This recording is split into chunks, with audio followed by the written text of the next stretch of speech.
may marinig ka dyan sa narrative ni Garma na magkuha ka ng Iglesia ni Cristo. Alam mo ba, Sal, kung bakit? Bakit ito?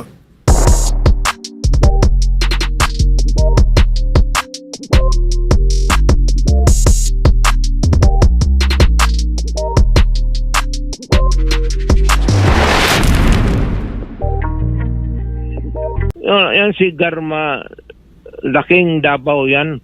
Laking pulis sa Davao yan. Yan pa sila Leonardo.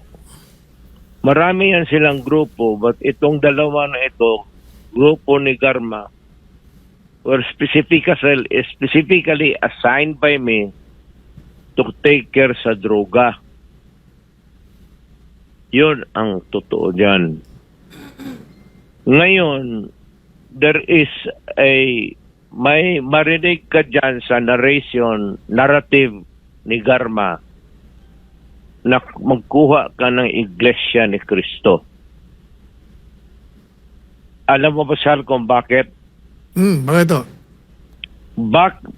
Alam mo bakit?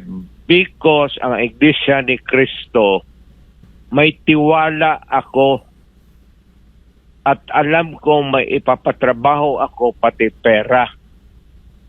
Yung si Leonardo ng Iglesia ni Cristo, sabi ko magkuha ka. Hindi naman kailangan na kaibigan mo yan personal.